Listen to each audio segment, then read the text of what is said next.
गौतम बुद्ध, बाबा साहेब आंबेडकर, मान्यवर कांशीराम जी, श्रद्धेय नेताजी मुलायम सिंह यादव जी, मां वीरांगना फूलन देवी जी और उन सभी जिन्होंने अपनी जवानी एवं जिंदगानी देकर इस देश की जनता की रक्षा की है, उन सभी महात्मा को मैं सर्वप्रथम नमन करती हूँ, शत शत नमन करती हूँ, श्रद्धा सुमन अर्पित करती हूँ। आज सुशोभित मंच पर शोभायमान सभी वरिष्ठ आदरणीय नेतागण, हमारे गायक कलाकार, आज के मुख्य अतिथि आदरणीय राष्ट्रीय अध्यक्ष श्रीमान अखिलेश यादव जी और यहाँ छपरा विधानसभा के प्रत्याशी आदरणीय खेसारी लाल यादव जी, सभी का, और यहाँ दूर दराज से सभी पधारे युवा साथी, बाबूजी, भाइयों, बहनों, दुर्गा शक्ति रूपेणी हमारी वहां बहनें भी मौजूद हैं, देवी और सज्जनों, आप सभी का मैं काजल निषाद, नेत्री, अभिनेत्री, कवित्री, एक सोशल एक्टिविस्ट यानी एक समाज सेवी, एक चित्रकार, एक पेंटर, एक घर चलाने वाली गृहिणी और गोरखपुर उत्तर प्रदेश की 2022 की विधानसभा के प्रत्याशी, 2023 की महापौर मेयर की प्रत्याशी, 2024 की लोकसभा की प्रत्याशी, आप सभी का स्वागत करती हूँ, नंदन वंदन अभिनंदन करती हूँ। चुनाव में माहौल तो खराब हो ही जाता है, हालत खराब हो जाती है, लेकिन खेसारी लाल ने तो पूरा भाजपा का हालत खराब कर दिया। हमको तो लगता है छपरा ने भाजपा का कपड़ा दुखा दिया है और बहुत जरूरी है, हालत सुधारना बहुत जरूरी है, सरकार को पलटना बहुत जरूरी है, क्योंकि हमारी बहनें भी वहां मौजूद हैं। मैं आप सभी को कहना चाहती हूँ कि हमन के रोटी बनावल जाला, बहनी तो कैसे बनावल जाला, उल्टी पलटी करके रोटी बनावल जाला, एक तरह रोटी रही तो जर जाई, खाए लायक नहीं रही, वही तरह सरकार के भी उल्टी पलटी करल जाला। जब सरकार उल्टी पलटी होगा तो काम लायक बनेगा। बहुत जरूरी है इस सरकार को पलटी करना, क्योंकि भाजपा ने पूरा माहौल खराब कर दिया है। क्योंकि अभी अभी महापर्व एक बीता है, मैं आप सभी को सर्वप्रथम दीपावली की एवं जो अभी पर्व बीता है महाछठ पूजा की हार्दिक शुभकामनाएं भी देती हूं और कहती हूं कि आप अपने परिवार सहित स्वस्थ रहे, मस्त रहे एवं व्यस्त रहे, ऐसी कामना करती हूं। लोगों ने कहा कि दिवाली के पटाखों से माहौल खराब हो गया, मैं कहती हूं कि जब से भाजपा आई है इस देश में, तब से भाजपा ने माहौल खराब कर दिया है, देश का वातावरण दूषित कर दिया है। किस तरह दूषित किया है कि सर्वप्रथम धर्म की आड़ में राजनीति करके राजनीति का माहौल खराब किया, हिंदू मुसलमान करके देश की एकता, अखंडता और भाईचारे का माहौल खराब किया भाजपा ने, और करनी और कथनी में अंतर की भावना से झूठ बोलकर, जनता से झूठे वादे करके इस देश की जनता के मान सम्मान और विश्वास का माहौल खराब किया है भाजपा ने। और देश पर महंगाई लाद कर और यहाँ पे कर्जा लाद कर और यहाँ पे इतना सारा देश पर कर्जा लाद कर देश का अर्थव्यवस्था का माहौल खराब किया है भाजपा ने। और रील के माध्यम से रोजगार देकर युवाओं की उम्मीद का माहौल खराब किया, पेपर लीक कर करके विद्यार्थियों के सपनों का माहौल खराब किया, माननीय रामकरण निर्मल जी, महंगाई शिक्षा की महंगाई श्री रामकरण निर्मल जी आने वाले भविष्य का खराब किया। और जीएसटी भैया कह रहे पहले कि हमने जीएसटी लगाई तब तो इतना धांधली नहीं किए, हंगामा नहीं किए, और हमारे उत्तर प्रदेश के मुख्यमंत्री भैया रास्ते में निकल के ढिंढोरा पीट रहे हैं, और हमारे गोरखपुर के सांसद पता नहीं कौन सा समोसा खाते हैं, कह रहे हैं कि 50% मिल रहा है। भैया यहाँ बिहार में मिल रहा है, नहीं मिल रहा।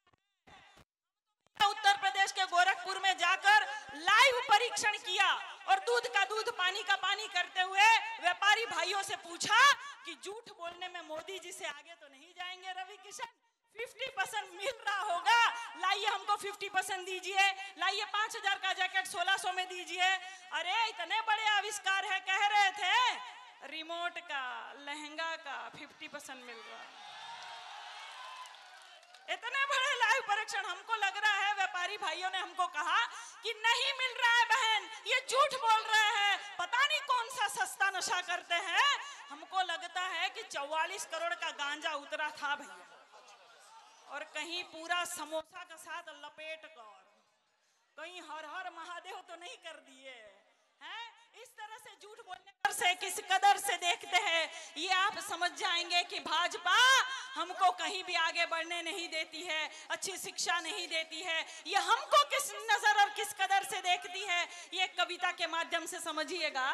एक मेरी डायरी लाइएगा।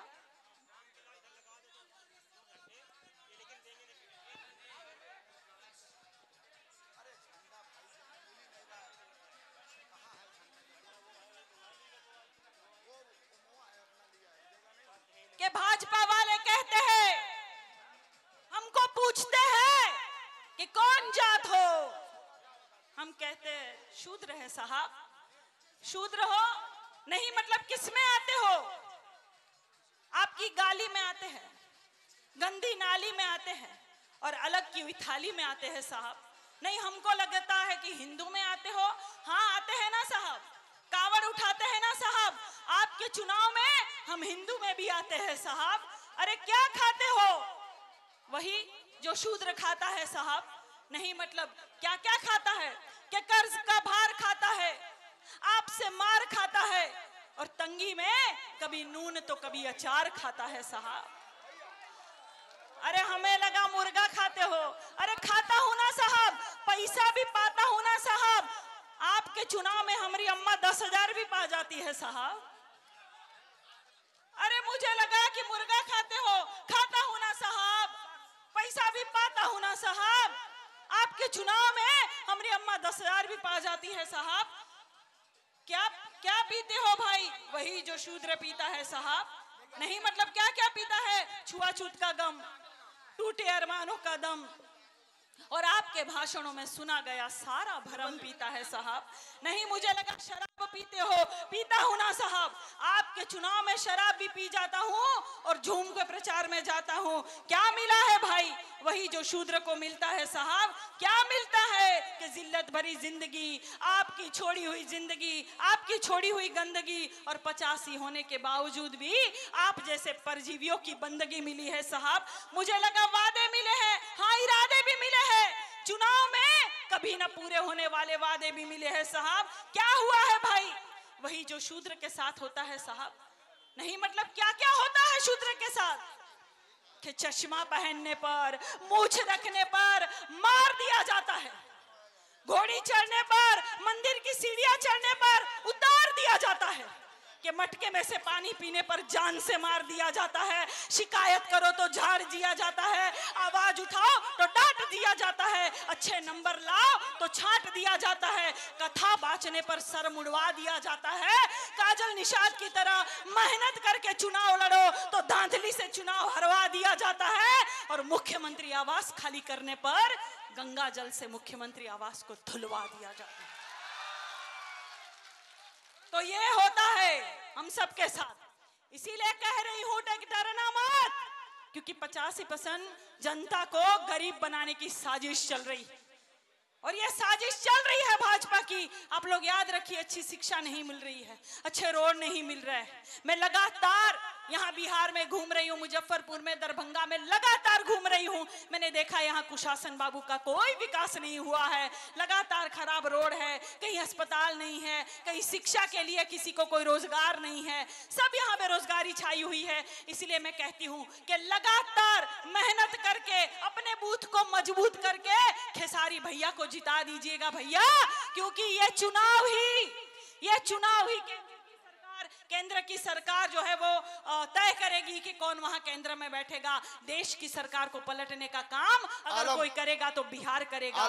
आखिरी कविता के माध्यम से कहना चाहती हूँ कि डरना नहीं, आपकी ये बहन किसी से डरती नहीं है, डरना नहीं, और कह देना भाजपा से कि हम डरते नहीं है तुम्हारी एक चोर भाजपा सरकार से, हम बिकते नहीं है तुम्हारे शाम दाम दंड भेद वाले अत्याचार से, जातिवाद फैलाकर तुमने धर्म हमारा बांटा है। अरे जालिम उस देश को बर्बाद कर रहा है जिस देश का अन्न तू खाता है। तुम याद करो तानाशाही से तुमने लहू कितना बहाया है, हर घर नफरत फैलाकर घर घर जलाया है। तुम याद करो सुरक्षा का वादा क्या तुमने निभाया है। बिहार के कोने कोने में घोटाले से पुल गिरवाया है। तुम याद करो स्टूडेंट की सुरक्षा का वादा क्या तुमने निभाया है। लाठी चार्ज करवाया है। अरे नराधम, बेटी बचाओ बेटी पढ़ाओ का नारा देने वालों, बेटियों पर लाठी चार्ज करते हो तो कान खोलकर सुन ले यहाँ के मुख्यमंत्री और केंद्र के प्रधानमंत्री के बिहार में तो क्या किसी भी चुनाव में तीर कमल का नामो निशान नहीं होगा। नेता तो होगा, नेता तो होगा लेकिन झूठा जुमलेबाज और बेईमान नहीं होगा। अरे लाल कर दिया तुमने अपने हरकतों से अपनी माटी को, कलंकित कर दिया तुमने अपने हरकतों से अपनी जाति को। जहर पिलाकर धर्म का इस प्रदेश के परिवारों को भय और लालच दिखलाकर तुम लूट रहे किसानों को। पूरी दबंगई पूरी मक्कारी बिहार में बर्बादी है। सारा देश जान चुका ये हरकत भाजपा वाली है। बहुत हो चुकी मक्कारी, बस बहुत हो चुका हस्ताक्षेप। समझा दो इनको वरना भभक उठेगा पूरा प्रदेश। बिहार अगर हो गया खड़ा तो त्राह त्राह मच जाएगी। केंद्र की कुर्सी भी दाएं बाएं निकल जाएगी। फिर क्या होगा अंजाम इसका अनुमान नहीं होगा। अरे नेता तो होगा लेकिन झूठा जुमलेबाज और बेईमान नहीं होगा।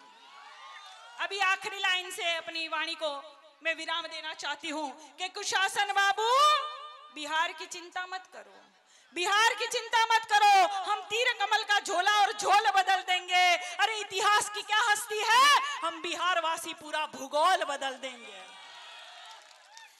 फिर तीर कमल में सब कुछ गारत गारत हो जाएगा और साइकिल पर सवार काजल निषाद के साथ पूरा भारत हो जाएगा, पूरा भारत हो जाएगा। बहुत बहुत धन्यवाद मेरे विचारों को इतने ध्यान से सुना। बहुत धन्यवाद कि भाई ने मुझे मौका दिया बोलने का। बहुत धन्यवाद कि सभी आदरणीय नेतागणों ने मुझे सुअवसर दिया बोलने का। इतने सुंदर सुंदर चेहरे आए हैं, इतने युवा साथी आए हैं। आप लोगों के लिए